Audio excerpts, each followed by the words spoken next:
Eu, o Cristo, estou escrevendo esta carta 5 para definir claramente a realidade oculta, a qual também me referirei como o universal e o divino, a fim de ajudá-lo a abrir sua mente à compreensão de que enquanto você é um indivíduo, aquele que lhe deu o ser e a individualidade é em si mesmo, universal, eterno, infinito, onipresente, sem princípio nem fim.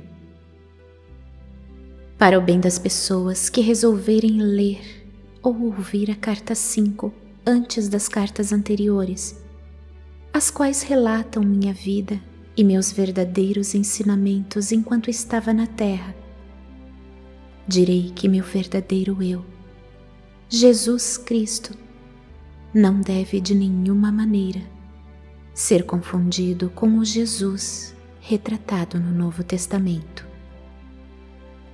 Uma vez que meus ensinamentos originais foram difundidos e muito mal interpretados por todo o mundo na forma dos 4 evangelhos, é minha intenção começar a ensinar a verdade da existência, explicando o verdadeiro significado de minha terminologia original citada nos evangelhos.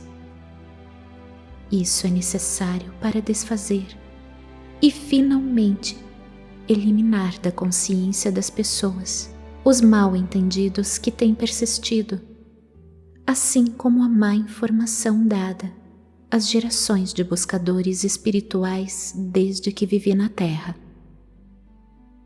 Quando estive na Terra para descrever a realidade por trás e dentro da existência, usei deliberadamente o termo Pai ao referir-me a Deus. Tive 2 razões para fazê-lo. Em primeiro lugar, como expliquei na carta 1, quando recebi a iluminação no deserto, pude ver que os conceitos que descreviam o Criador do Universo, conforme revelados pelos profetas judeus, eram completamente errôneos. Em segundo lugar, me foi permitido perceber com clareza e compreender plenamente a verdadeira natureza do Criador. Dei-me conta de que era uma natureza parental, a de satisfazer as necessidades da criação de maneira específica e bem definida, semelhante a um pai-mãe. De fato, vi que os impulsos parentais presentes em todos os seres vivos eram extraídos diretamente do Criador e que a origem de todo o amor e dos impulsos parentais era também a origem da vida e da existência em si. Também vi que a criação era uma manifestação visível dos impulsos criativos universais do ser e que, portanto, podia chamar a humanidade de descendência do Criador. Por esta razão, era totalmente natural que falasse do Pai ao referir-me ao Criador, pois para mim isso é o que realmente o Criador é em todos os aspectos e, sobretudo, Pai, Mãe.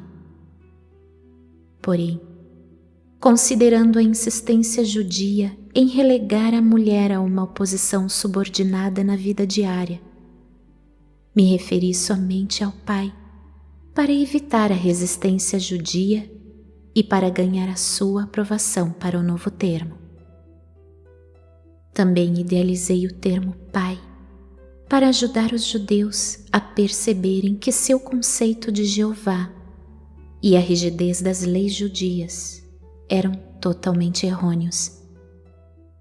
Também a utilizar um novo termo, o Pai, para descrever o Criador, o impulso criativo por trás e dentro da existência, esclarecia que havia trazido um ensinamento completamente novo, oposto à crença estabelecida em um Deus que rejeitava certas pessoas e que enviava para elas merecidos desastres como castigo.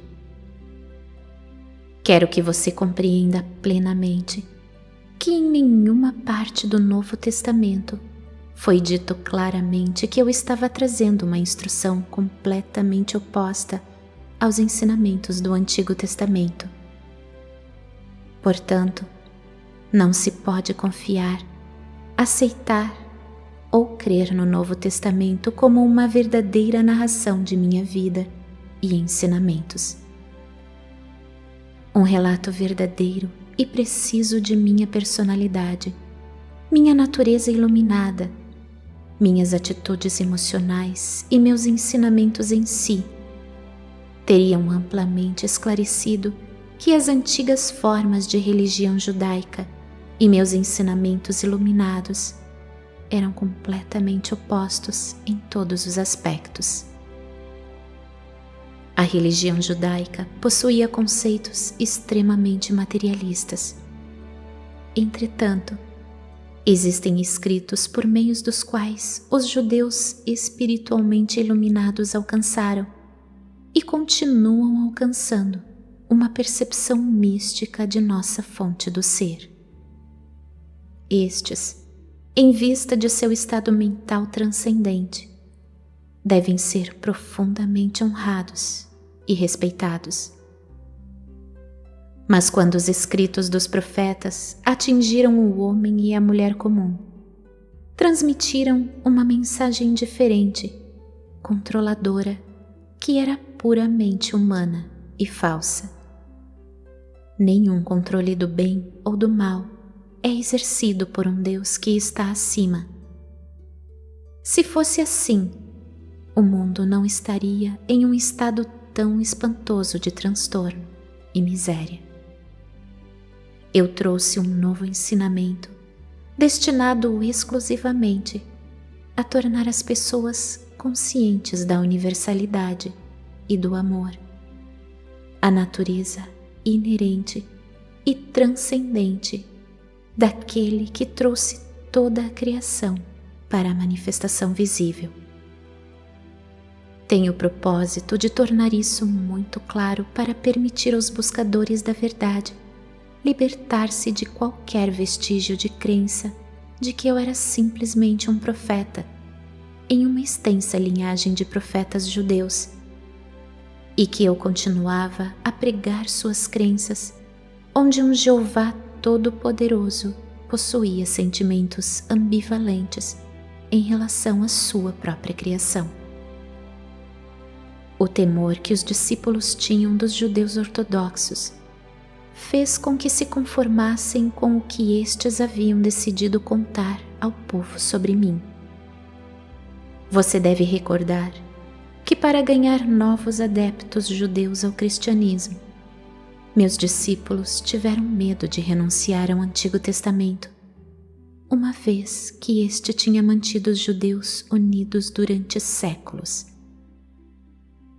Portanto, extraíram e adicionaram aos meus ensinamentos tudo o que fosse compatível com as velhas crenças religiosas. Minha genealogia foi traçada para assegurar aos judeus que eu descendia do rei Davi. Por que teriam se incomodado em fazer isso? A não ser que quisessem deixar claro que eu era judeu de linhagem antiga e que, portanto, era um legítimo candidato a Messias.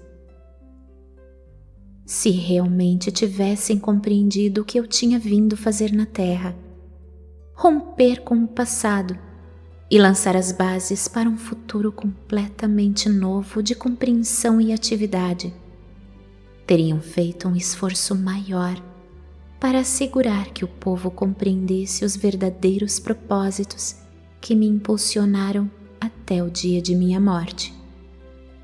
Porém, não o fizeram e obscureceram muito do que tentei ensinar. Um indivíduo de coração valente, Estevão, tinha menos medo de falar de meus verdadeiros ensinamentos, ainda que estes também tivessem sido modificados, mas foi apedrejado até a morte. Você deve compreender que a vida de meus discípulos era precária e que não é de se estranhar que mascarassem os meus ensinamentos com pensamentos tradicionais para torná-los mais aceitáveis ao povo.